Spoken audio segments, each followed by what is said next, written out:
مړ کړو یو کال یې په شا ګرځاو ولې مخکې خو نه مړی و نه ښخول و نه قبر و الله دوه فرشتې راولېږلې مرغانو په شکل او بره یو مړ کړو کته چې راورته بس په 5 ولس یې وکړه نو سیسې ښخ کړه ده ورته کتلې قابل ویل زه دومره ډېر بېکاره یم چې یو کال مې ورور په شا باندې وګرځاو اول مې قتل کړو بیا مې په شا وګرځاو بیا د قبر چلم راته نه معلومه نو بیا پښیمانه شه کتابونه لیکي چې کله شیطان شپه تېره کړي که نه دا شیطان چې کوم کار کوي که نه موږ خوښ یو څه کوو په سلو کې 2% کار کوو شیطان 100% کار کوي 100% کلما اصبح ابلیس فبث جنوده شیطان چې کله سبا شپه تېره کړي که نه نو یو لښکر داسې ولېږي بل داسې ولېږي بل داسې څلور تپټې ولېږي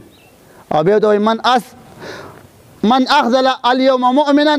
البسته التاج که چا مسلمان ذلیله که په جنګ یې واړو په شر یې واړو په لانجې یې واړو دا خپل تاج دا پټکې به ورسر کوم نو یو شیطان راشي داسې کجې شانته وایي بماذا عملت اليوم الان څه دې وکړه نوی ریکارډ راکړه تا کومه کاردګي کړې ما خو لیږلی وې هغه یو شیطان نه تپوس وکړي څه کار دې کړی دی وایي ما دا یو کار کړی وایي څه کار دې کړی وایي ما د زوی او د مور په منځ کې جنګ راوست نو څه چل وشو بس مور ورته وویل چې بچو یې راناقي ګوره دا یوه خبره واورئ که نه د مور او پلار خبره دا ډېره خطرناکه ده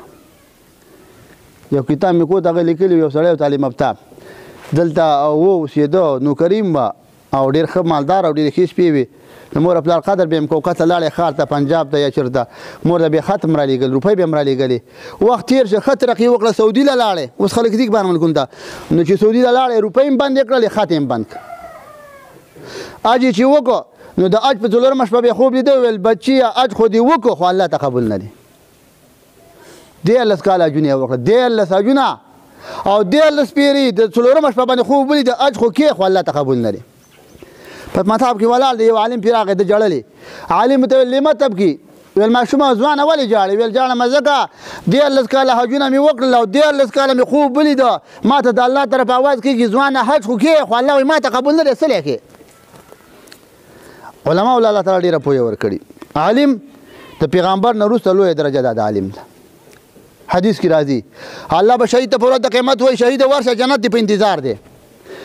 او عالم ته وایي قم مقام الانبیا د نبي په ځای ودرېږه وشپه لمن شئت او څومره چې خلک ستا خوښ ته سفارش کوه د نبي او د عالم په منځ کې یوه درجه فرق دی عالم ته به وحي راتلله او پیغمبر ته عالم ته نه راځي بیا حدیث کې راځي یجاء یوم القیامة بالعالم والعالم عابدي الله به بزرګ هم راولي الله به عالم راولي بزرګ ته به وایي جنت ته داخل شه عالم ته به وایي قف حتى تشفع للناس بما احسنت ادبهما څومره خلک چې ستا خوښ نو هغه به جنت ته به څومره خلک چې ستا خوښ لس پکې نشته سل پکې نشته زر پکې نشته ګوره عالم